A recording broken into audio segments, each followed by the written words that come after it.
o bom exemplo de Neemias. Também sacudi o meu regaço e disse: assim o faça Deus, sacuda de sua casa e de seu trabalho a todo homem que não cumprir esta promessa, seja sacudido e despojado. E toda a congregação respondeu: amém, e louvaram o Senhor. E o povo fez segundo a sua promessa. Também desde o dia em que fui nomeado seu governador na terra de Judá, desde o 20º ano até o 32º ano do rei Artaxerxes, 12 anos, nem eu, nem meus irmãos, comemos o pão devido ao governador. Mas os primeiros governadores que foram antes de mim, oprimiram o povo, e lhe tomaram pão e vinho, além de 40 siclos de prata. Até os seus moços dominavam sobre o povo. Porém, eu assim não fiz, por causa do temor de Deus. Antes, também na obra deste muro fiz reparação, e terra nenhuma compramos. E todos os meus moços se ajuntaram ali para a obra. Também 150 homens dos judeus e dos magistrados, e os que vinham a nós, dentre as gentes que estavam ao nosso redor, eram meus hóspedes. O que se preparava para cada dia era um boi e 6 ovelhas escolhidas. Também à minha custa eram preparadas aves, e de 10 em 10 dias, muito vinho de todas as espécies. Nem por isso exigi o pão devido ao governador, porquanto a servidão deste povo era grande. Lembra-te de mim para meu bem, ó meu Deus, e de tudo quanto fiz a este povo. Amém. Nós vamos meditar sobre o tema as marcas de um líder íntegro. As marcas de um líder íntegro. A reconstrução de Jerusalém, como temos visto até aqui, passou por momentos extremamente difíceis. Primeiramente, para remover os escombros. Segundo, para mobilizar um povo que há décadas estava oprimido. Terceiro, porque havia uma perseguição e uma oposição externa, mormente liderada por Sambalá, governador de Samaria, que havia arregimentado o seu exército para acossar, amedrontar e conspirar contra o povo de Deus. Além deste fato, uma outra dificuldade se levantou, que foi o que nós poderíamos chamar da usura dos nobres e dos magistrados. De tal maneira que Neemias enfrenta um problema externo e também um problema interno. Se vocês estão com a mente reavivada daquilo que estudamos quarta-feira passada, aqueles que aqui estiveram, lembram-se bem como Neemias enfrentou o problema da usura, como ele identificou o problema da fome, da dívida, dos impostos, da perda de liberdade, da perda de esperança, como ele propõe uma solução para o problema, confrontando o povo, denunciando o erro, mostrando o seu exemplo, exortando o povo à restituição daquilo que haviam tomado na hora da crise dos pobres. Mas agora, queridos irmãos, temos que entender uma coisa. Não foi suficiente apenas coragem para Neemias. Um líder, para ter sucesso, não basta apenas ter coragem. Ele precisa ter exemplo. Ele precisa ter vida. E na verdade, o ponto central do parágrafo lido nesta noite foca sobre essa questão. O sucesso de Neemias nesta causa interna de sanar este problema da usura, da injustiça social por parte dos nobres, foi o seu exemplo irrepreensível. E esse texto, eu disse quarta-feira passada que me sentiria muito mais confortável pregando o sermão de quarta-feira passada numa Câmara de Vereadores, ou numa Câmara de Deputados, ou numa Assembleia Legislativa, do que no templo, porque é uma mensagem eminentemente social para resolver um problema estrutural da nação. Penso que esse texto deveria ser lido e pregado para as autoridades políticas da nossa nação. Se vocês perceberem, esse texto traz uma radiografia do passado e do presente. O que nós vamos perceber aqui é o aproveitamento de políticos de usarem sua função, o seu cargo, o seu status para se enriquecer. O que você vai notar nesse texto é o esquema da corrupção se infiltrando no governo para oprimir as pessoas. O que você vai perceber vazando e transpirando deste texto é a indolência de alguns líderes políticos que entendem que a posição em que foram colocados é uma posição de prestígio e não de trabalho, não de serviço. E você vai notar ainda que toda essa posição de opressão é um sintoma claro de falta de temor a Deus e de falta de amor ao próximo. Esta é a radiografia que Neemias tira da realidade política de Jerusalém. E certamente é o diagnóstico que nós encontramos na nossa sociedade também nos dias de hoje. Eu quero então, em face desta introdução, olhar para esse texto e encontrar nele algumas marcas de um líder íntegro. Em primeiro lugar, um líder íntegro é conhecido por aquilo que ele não faz. Primeiro eu tenho que saber o que é que ele não faz. Vamos olhar o aspecto negativo. O que é que ele não pratica? E a primeira coisa que nós notamos aqui é que um líder íntegro não segue o passo dos políticos oportunistas. Vejam, por favor, versículo 15. Todo mundo com a Bíblia aberta, por favor. Neemias 5, verso 15. Mas os primeiros governadores que foram antes de mim oprimiram o povo e lhe tomaram pão e vinho, além de 40 ciclos de prata. Até os seus moços dominavam sobre o povo, porém eu assim não fiz, por causa do temor de Deus. O que você está notando aqui é que os governadores que antecederam Neemias, e preste atenção, não tenha de jeito nenhum a ideia de que Zorobabel e Esdras tenham sido esses governadores. Zorobabel e Esdras não foram governadores. Então Neemias não está fazendo uma acusação tácita, nem a Zorobabel, nem a Esdras. Ele está dizendo que os governadores, aqueles que ocuparam posições políticas em Jerusalém, que antecederam a ele, oprimiram o povo. Usaram a posição, o poder para se beneficiarem, para se enriquecerem, para se locupletarem, para impor a um povo já sobrecarregado pesados tributos. Meus irmãos, será que essa não é a mesma realidade de hoje?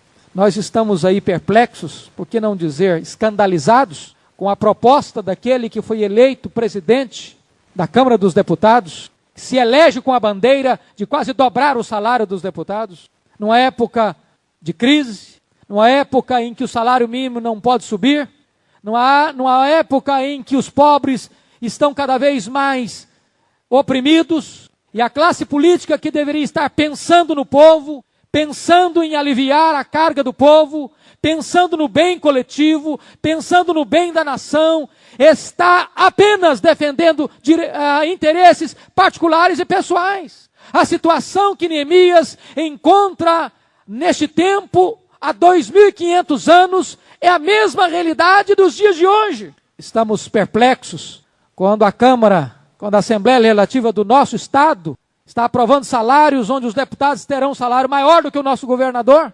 E esta é uma questão que deveria mexer com o povo de Deus.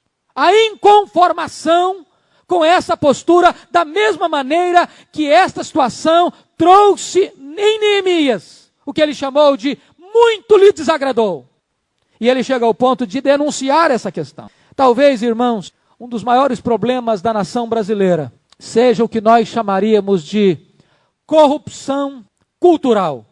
Talvez, se você voltar à história brasileira desde o seu descobrimento, desde a sua colonização, desde o período do Brasil colônia, do Brasil império, do Brasil república, você vai notar que há uma cultura de extrativismo, de exploração, das pessoas assumirem posições de comando para explorarem, para retirarem o máximo, para dominarem sobre o povo, apenas objetivando ou quase só objetivando vantagens pessoais, dentro de uma filosofia utilitarista, onde se vê o outro como objeto a ser explorado. O que é maravilhoso é que Neemias rompe esse ciclo.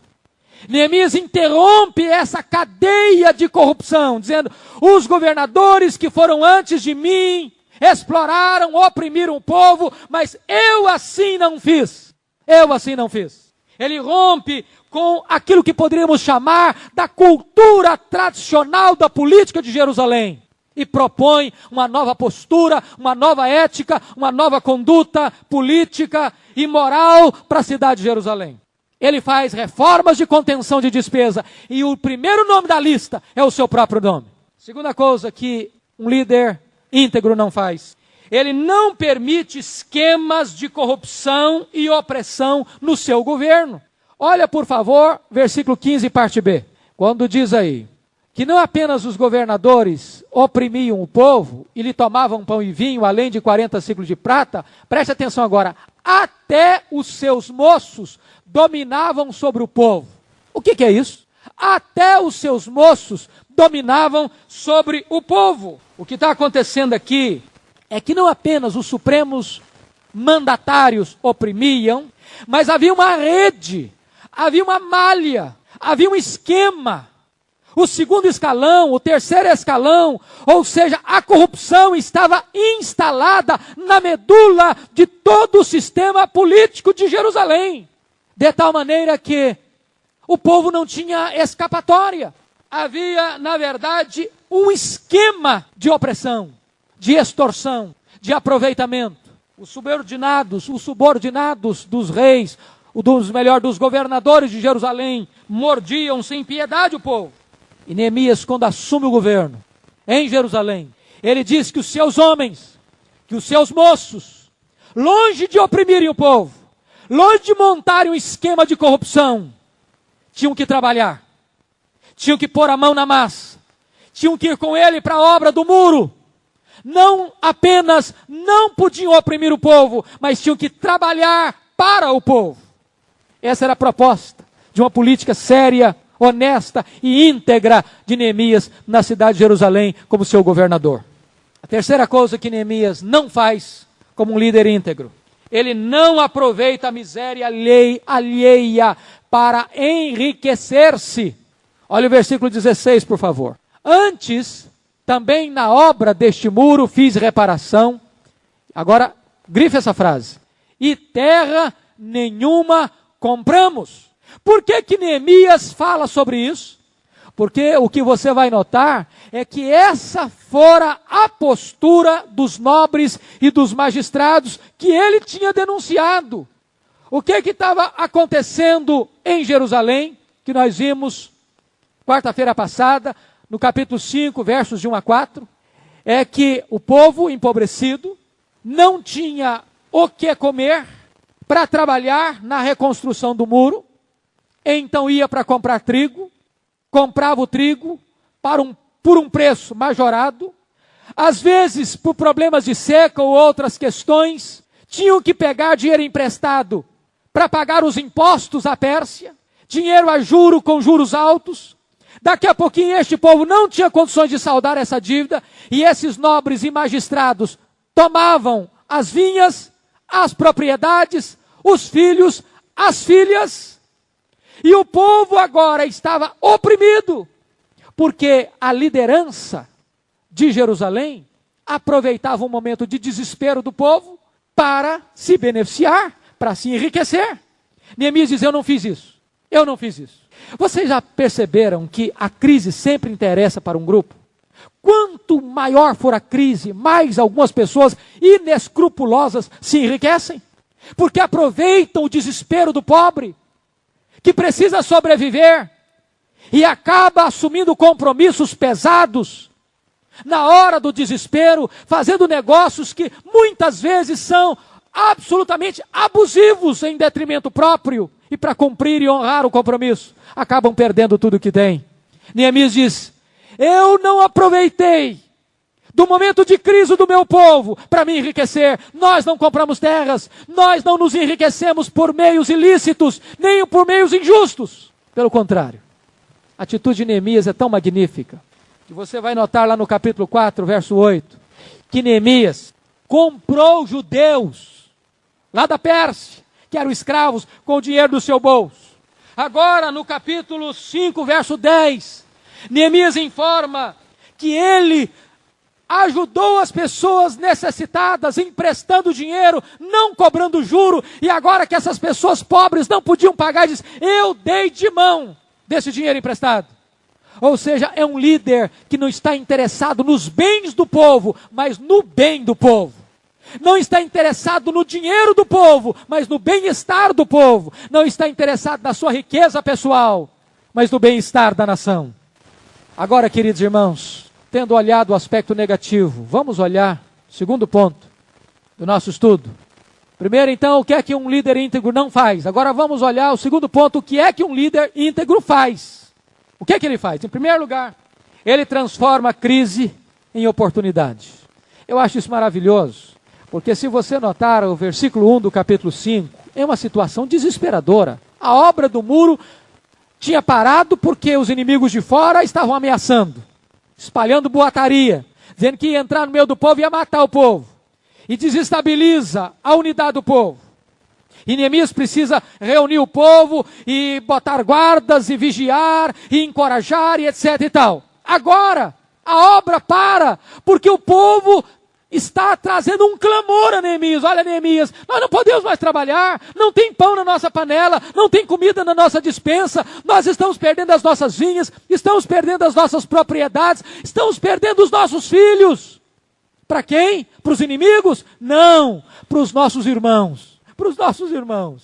Houve um clamor, houve um ruído, houve um lamento, houve uma tensão interna, houve uma convulsão interna de tal maneira que a usura dos nobres foi mais complicado de resolver do que o exército de Sambalá. O que é que Neemias faz? É uma crise. O que é que vai fazer com a crise? A crise é uma encruzilhada que leva uns ao fracasso e outros ao triunfo.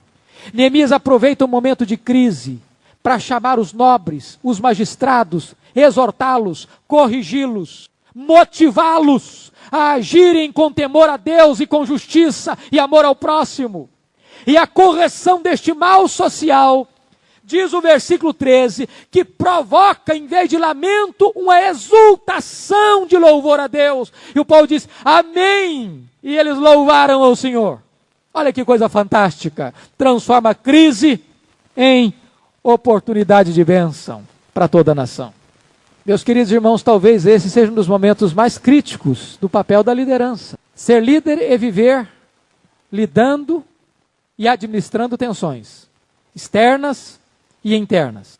Como fazer para que estas crises não apenas sejam sanadas, mas a partir desse problema, alguma coisa que parecia estar indo muito bem, mas um problema que estava lá latente, vem à tona para ser definitivamente resolvido. Que bênção!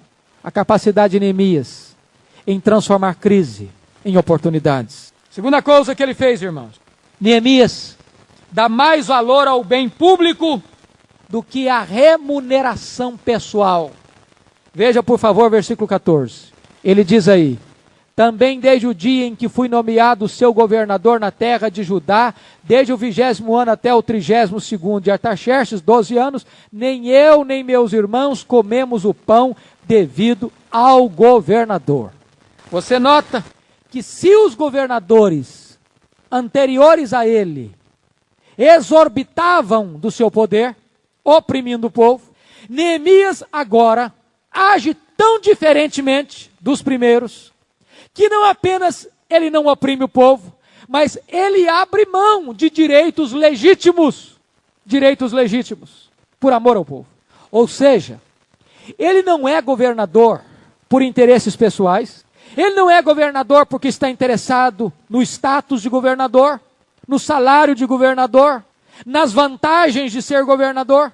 A única motivação deste homem para ser governador de Jerusalém é restaurar a cidade, é restaurar a dignidade do povo, é devolver ao povo uma condição digna de viver como povo de Deus. Em vez de Neemias se enriquecer e engordar a sua conta bancária na Pérsia, em vez de ele aproveitar a função dele para conseguir uma poupuda conta bancária no exterior, ele emprega os seus próprios recursos pessoais para tirar este povo da situação de opróbrio em que ele se encontrava.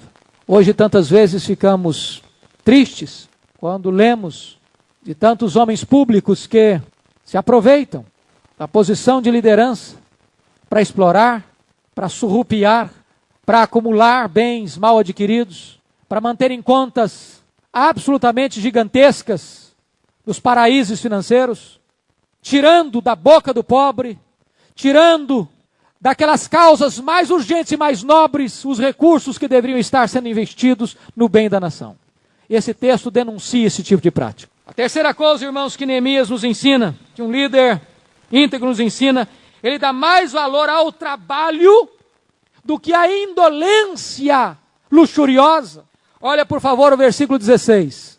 Ele diz aí: antes também na obra deste muro fiz reparação, e terra nenhuma compramos, e todos os meus moços se ajuntaram ali para a obra. Você pode perceber que esse antes do começo do verso 16 é um contraste com a prática dos governadores que o antecederam. Enquanto os outros governadores estavam explorando, oprimindo e permitindo esquemas de corrupção no governo, ele diz: antes eu e os meus homens e os meus moços trabalhamos.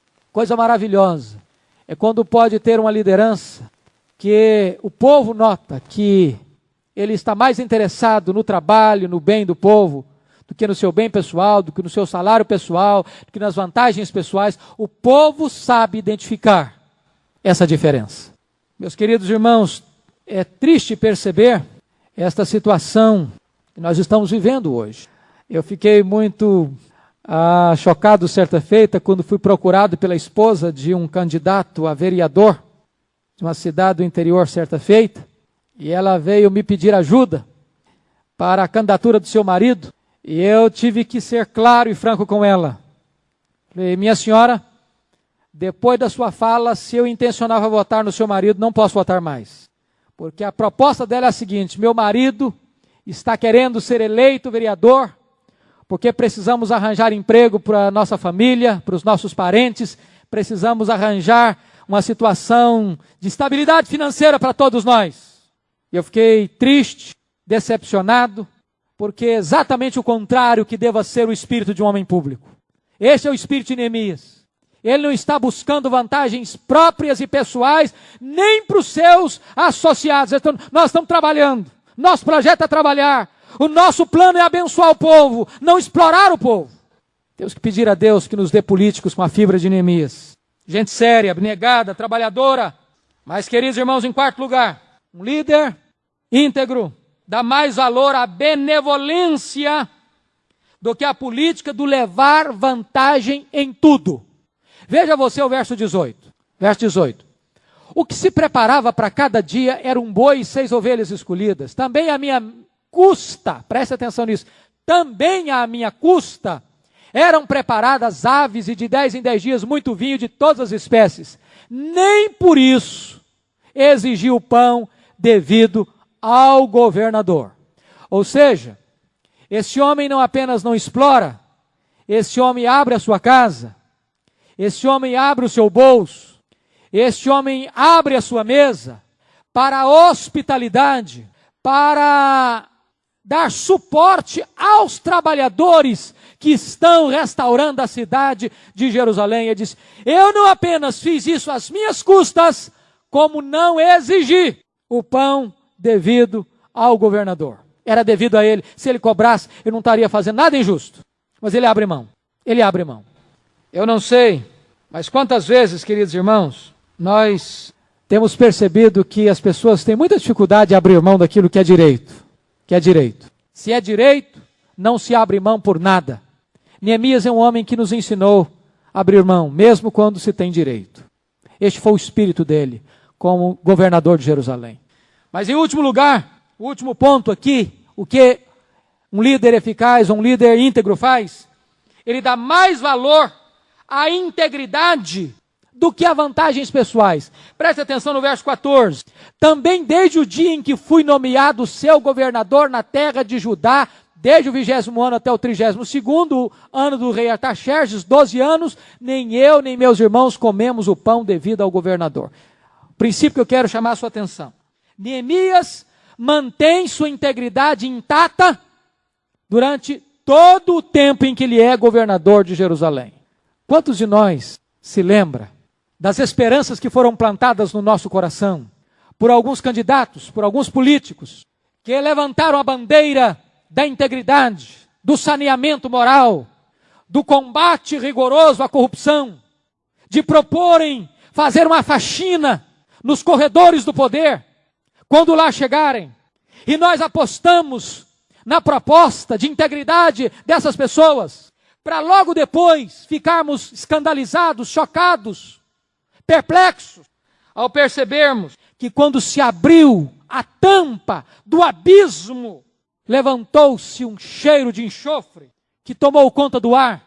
E percebemos então que a corrupção já estava orquestrada e que aquele governo já tinha sido loteado às ratazanas. Ou quantas vezes nós assistimos também aqueles que começaram bem, que geraram expectativa, que caminharam por um tempo com lisura, com honestidade e integridade, mas no meio do caminho foram seduzidas pelo poder e venderam a alma e a consciência por amor ao dinheiro. Louvado seja Deus. Neemias, durante 12 anos, do começo ao fim, durante o tempo todo, manteve reta a sua conduta, íntegra a sua postura, inegociável a sua consciência, absoluto os seus valores. Mas, queridos irmãos, é aqui que nós precisamos descobrir o segredo. E eu vou então para o meu terceiro e último ponto. Primeiro, nós conversamos sobre o que é que um líder íntegro não faz. Segundo, nós conversamos o que é que um líder íntegro faz. Agora, em terceiro e último lugar, a pergunta é: por que é que um líder íntegro faz? O que é que o motiva a fazer o que faz com integridade? Em primeiro lugar, ele faz o que faz por causa do seu temor a Deus. Veja, por favor, o versículo 15. Ele diz na parte B do versículo: porém, eu assim não fiz por causa do temor de Deus. Ele diz: eu só não fui um corrupto, eu só não fui um explorador, eu só não fui um homem aproveitador, porque no meu coração, na minha vida, existe o temor de Deus. O temor de Deus foi a motivação vertical em Neemias para ser um homem íntegro, abnegado, firme no combate à usura e dedicado ao trabalho de resgate do seu povo. Meus queridos irmãos, podem ter certeza disso, seja no nível pessoal, particular, seja no nível familiar, seja no aspecto moral, seja no aspecto de lidar com dinheiro, seja no aspecto de lidar com poder, seja no aspecto de lidar com privilégios, com oportunidades. A única coisa que pode nos livrar definitivamente de cairmos na malha da sedução é o temor de Deus. É o temor de Deus. Neemias, quando chamou os nobres e os magistrados para corrigi-los, para exortá-los, ele disse: vocês porventura não temem a Deus? Quando um povo perde o temor de Deus, meus irmãos, isso se torna um povo sem freios, sem limites, nas coisas pequenas. Eu vou dizer uma coisa para vocês: um filho, uma filha, nunca vai obedecer pai e mãe plenamente se não tiver temor de Deus. Papai e mamãe não vão poder acompanhar os filhos 24 horas por dia. Não vão poder estar do lado deles quando eles forem pressionados, quando eles forem atacados, quando eles forem usados no sentido de alguém chegar com propostas sedutoras. Naquele momento, o que vai definir esse menino, essa menina, dizer não a uma proposta de sedução é o temor de Deus. É o temor de Deus. O que vai levar um adolescente, um rapaz, uma moça a não ir para a cama com o namorado é o temor de Deus. O que vai levar uma moça a manter sua virgindade até o casamento é o temor de Deus. O que vai levar um empresário a não ser um homem que se envolve em corrupção, a não viver de propinas e a não entrar no esquema é o temor de Deus. O que vai levar um líder espiritual a não se corromper é o temor de Deus. Só o temor de Deus pode livrar um político de não ser um corrupto. É o temor de Deus. E posso lhes garantir uma coisa, queridos: quem teme a Deus não teme aos homens. Quem teme a Deus não teme aos homens. Quando Sambalá mandou uma carta para Neemias, primeiro, e nós vamos estudar isso no capítulo próximo agora, capítulo 6, tentou de todas as maneiras chamar Neemias para um bate-papo, para uma conversa perigosa, um laço para Neemias. E Neemias não foi a primeira, não foi a segunda, não foi a terceira. Na quarta-feira ele mandou uma carta: olha, se você não vier, nós vamos escrever ao rei da Pérsia dizendo que você está levantando uma conspiração. É melhor você descer. Eu estou fazendo uma grande obra e não vou descer. E de repente, corromperam um elemento do sacerdócio para que Neemias se escondesse dentro do templo, para terem com que acusar Neemias. E esta pessoa corrompida, comprada, disse: Neemias, vamos nos esconder no templo, vamos fugir. E Neemias diz: um homem como eu fugiria? Quem teme a Deus não teme aos homens. Quem teme a Deus não teme a morte. Quem teme a Deus não teme perseguição. Quem teme a Deus não negocia a sua alma. Foi por isso que Lutero disse na Dieta de Worms: um homem não pode agir contra a sua consciência. Minha consciência está cativa de Deus, está cativa da palavra de Deus. Porque teme a Deus, não teme aos homens. Segunda motivação de Neemias, irmãos. Segunda motivação de Neemias. Por que ele fez o que fez? Como um homem íntegro. Por causa da compaixão que ele tinha pelo povo. Preste atenção no verso 18. Olha aí, por favor, lá no finalzinho. Ele diz: também, à minha custa, eram preparados aves. Nem por isso exigiu pão devido ao governador. E ele explica: porquanto a servidão deste povo era grande. Neemias se sentiu constrangido diante da miséria, da pobreza, da opressão daquele povo que ele liderava, explorar ainda mais esse povo. Meus queridos irmãos, esta era a motivação horizontal de Neemias: temor a Deus e amor ao próximo. Se o homem perder a capacidade de temer a Deus e de amar o próximo, ele se torna um selvagem. Vê no próximo uma presa. Como o profeta Miqueias denunciou, estão devorando as carnes do povo. É a palavra que Miqueias denuncia. Os líderes de Jerusalém, os líderes do povo de Deus, estavam devorando as carnes. Perderam o temor, perderam o amor. Enquanto os outros governadores abusavam de seus direitos, Neemias abria mão de seus direitos, porque ele temia Deus e porque ele amava o próximo. Finalmente, a última motivação que leva Neemias a ser um homem íntegro é a esperança na recompensa divina. Veja o versículo 19. Ele diz: lembra-te de mim para meu bem, ó meu Deus, e de tudo quanto fiz a este povo. Neemias dava mais valor à bênção divina do que as vantagens pessoais e os aplausos humanos. Ele estava profundamente interessado no presente, mas sabia que a sua recompensa estava no futuro. Eu gosto muito daquela expressão de que os homens que mais fazem pela terra são aqueles que mais pensam no céu. Os homens que mais fazem pela terra são aqueles que mais pensam no céu. Abraão abriu mão de uma terra aqui para uma cidade, para ter uma cidade cujo arquiteto e fundador é Deus. Moisés abriu mão das vantagens do Egito para sofrer o opróbrio de Cristo juntamente com o povo, perambulando pelo deserto. Neemias abriu mão das vantagens da posição de governador, por temor a Deus e por amor ao seu povo.